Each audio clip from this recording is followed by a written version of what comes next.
You like that? You like that? You like that? You like that? You like that? You like that? You like that? You like that? You like that? You like that? You like that? You like that? You like that? You like that? You like that? You like that? You like that? You like that? What's going on? It's Coach Williams, and I'm back for another breakdown. So today we are going to talk Andru Phillips coming out of Kentucky, cornerback that I really like. I had never heard of him, but when I watched the combine, he popped to me. In all the agility drills, I thought he looked the best of anybody, so I was like, let me go back and watch the tape, and I was really impressed with what he was able to do against McConkey and Brock Bowers, two pass catchers in this draft that are going to go pretty high, and I think are going to have successful NFL careers. So let's break this guy down, all right? So we got him up here at the top of the screen here, and so he's playing in this half turn, and like we've been doing all draft season, we're going to measure his ability to break.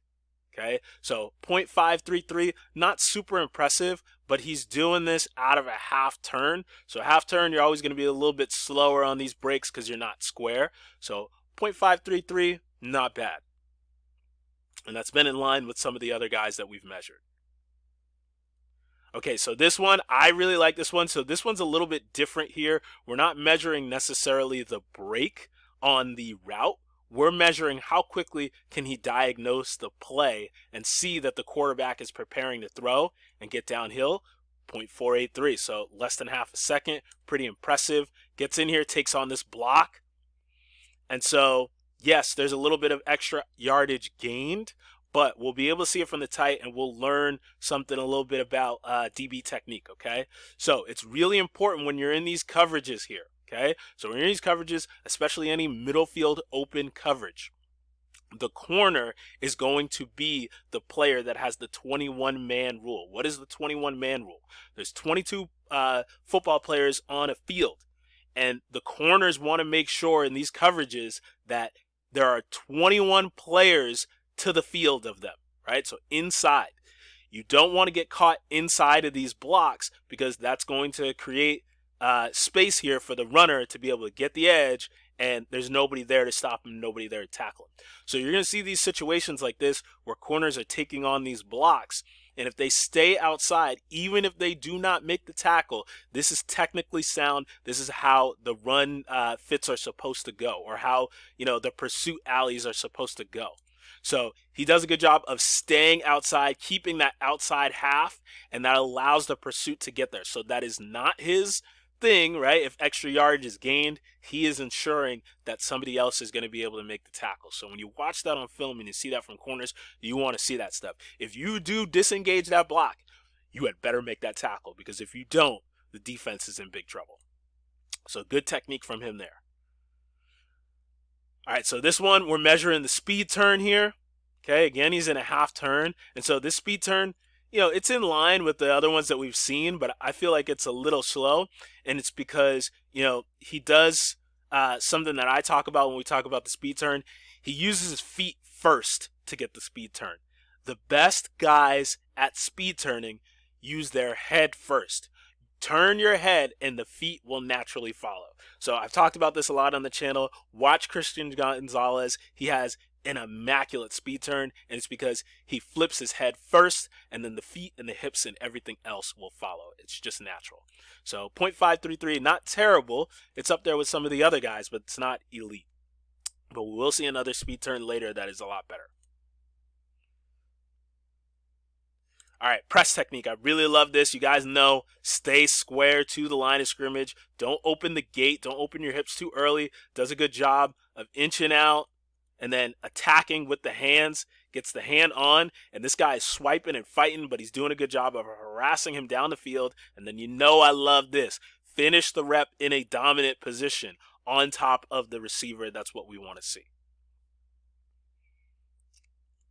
All right, so now, this one, not as good on the perimeter, right? We're talking about, you know, protecting the outside and all that stuff. And, you know, even though this is middle field close, it's still the same because you're up on the line of scrimmage. So we'll see this here, you know, the runner is able to get to the outside, and we'll see it much better from the tight angle here.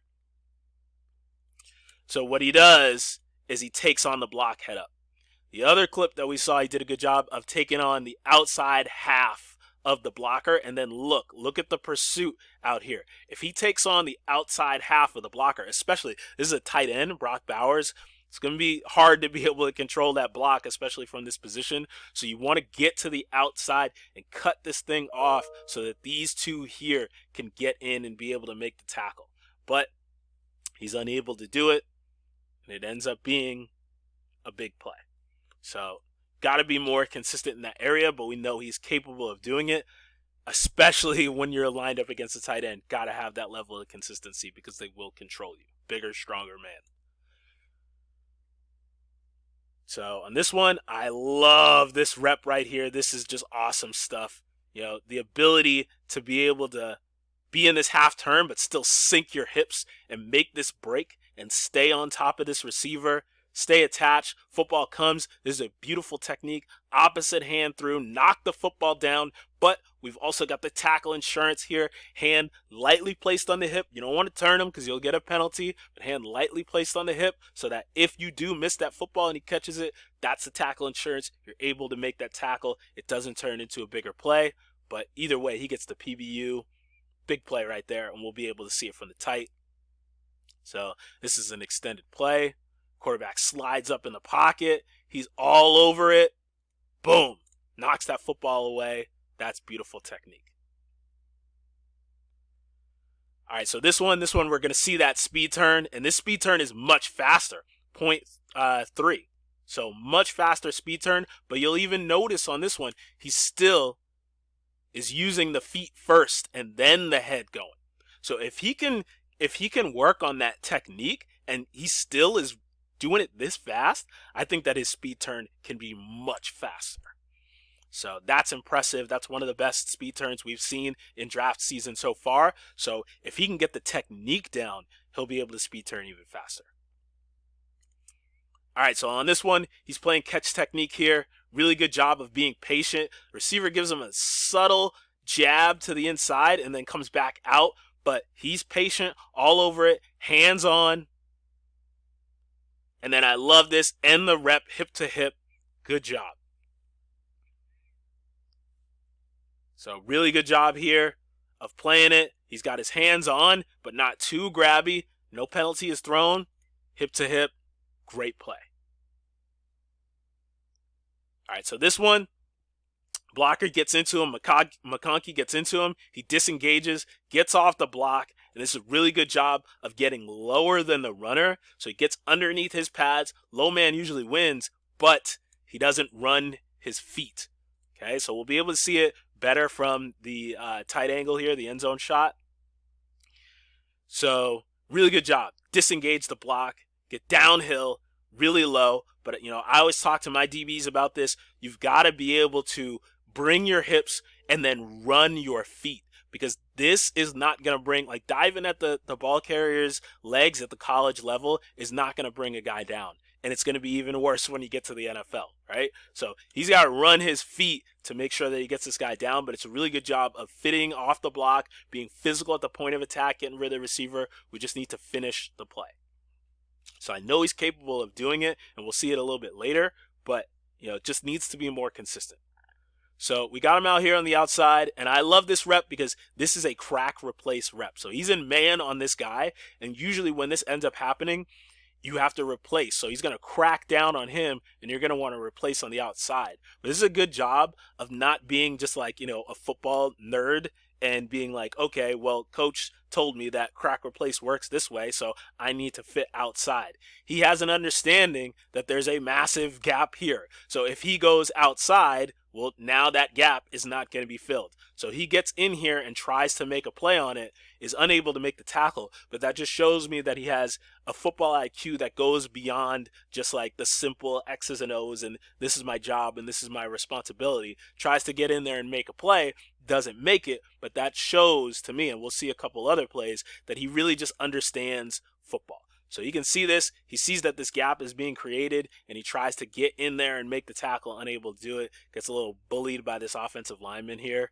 But I really do like that play. Now, this next play here shows off something that I really, love when I see this, and I talk to DBs about this all the time. And when I see this, it makes me know that, you understand the position, you understand the pieces of the defense around you. And so I was told to watch this other guy.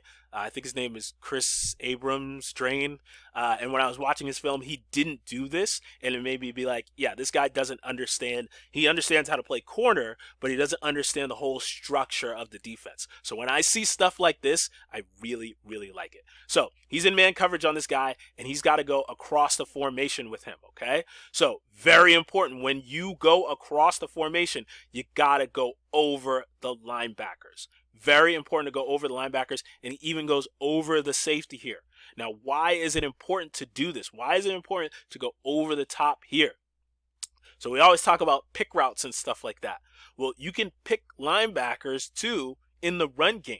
If you go underneath these blocks, if it's run, these linebackers need to be able to fit in their gap. If you go underneath the block and the ball is snapped, or even if it's not snapped yet, you are screwing up the read for these guys. They're not going to be able to read their guards and see where they need to go.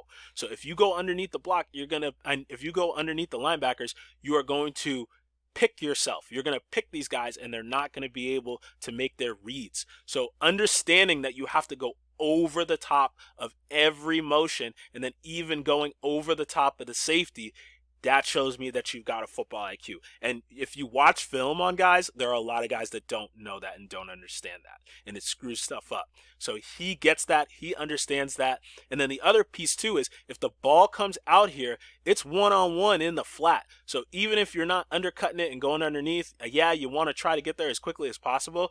Once you clear these guys, you can get back downhill and be able to make a play. Or if it is a wheel route, now this is a run play, but this is wheel action. If it's a wheel route, now you're in a dominant position. There's no way that they're going to be able to throw the ball over the top of you. So that shows me, very little minor thing that most people wouldn't pick up on. That shows me the dude's got a football IQ. He understands the way that the defense works and all of the pieces of everybody else in the defense. Good stuff. Love seeing that on tape. All right. So this play here, okay, run play, does a good job of fitting in here. There's an alley that's created, gets in, and now he gets in there and makes that tackle. Right? So we know that he's more than capable of it. So he's out here, he's reading it. So we get this block here, and then we get a down block there, and it creates this alley. He gets in here, makes the tackle. Great, great job. All right, so this one, another run play that I really enjoyed, really liked here. Okay, so he's getting double teamed out here, and he does a good job of fighting through the double team and spilling this thing to the sideline.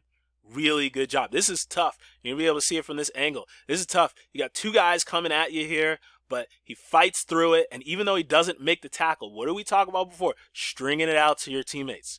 Strings it out to his teammates. Everybody else out here gets in pursuit. Look at all the white jerseys, able to get in here and make a tackle. That's a fantastic job. All right, last play here. He's lined up against Brock Bowers here. He's in man coverage on Brock Bowers. No panic in his game. Stays nice and square. Gets hands-on, physical with the big, strong tight end. All over it.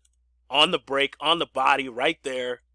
Perfect coverage. So we've got an opportunity to see Andru Phillips line up against two guys that are going to go very high in the NFL draft. He had some good reps against them, some other good reps in the run game, showed off a really good football IQ. I don't know when this guy's going to get drafted. Maybe he's a day 3 pick. Maybe he's sneaks into day 2 or something like that. But this guy, when I watched his film, I was like, this is an NFL defensive back. So I'm excited to see where he goes and to follow his career. I think this guy is a pretty safe pick. So I'm interested to see how things go for him. So that's it for this video, and as always, I'll see you in the next one. So as always, know what it is. It's Coach Williams, Ball Hawks. We fly. I'm out. Peace.